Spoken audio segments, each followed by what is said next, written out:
जी, अस्सलाम वालेकुम। आप सुबह सो के उठने के बाद फ़ौरन क्या करते हैं? ब्रश करते हैं या पानी पीते हैं? अगर आप पानी पीते हैं तो बहुत अच्छा करते हैं। उसके बेनिफिट बताता हूँ आपको। सारी रात सोने के बाद उठ के अगर आप पानी पानी पीते हैं तो आपकी बॉडी को रिहाइड्रेट करता है।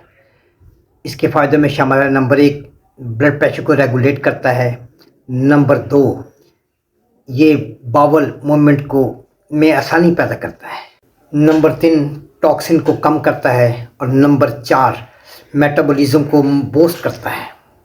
नंबर 5 ये कॉन्स्टिपेशन मतलब कब्ज़ को दूर करता है। नंबर 6 ये जो मुंह में सोते हुए मुंह में जो बैक्टीरियाज होते हैं जो मल्टीप्लाई हो जाते हैं, ये बैक्टीरियाज को पानी साफ करता है। माहिरीन के मुताबिक ब्रश करने के फ़ौरन बाद कम से कम 20 मिनट तक ना खाना चाहिए और ना कोई लिक्विड पीना चाहिए, क्योंकि बैक में सफाई का अमल चल रहा होता है।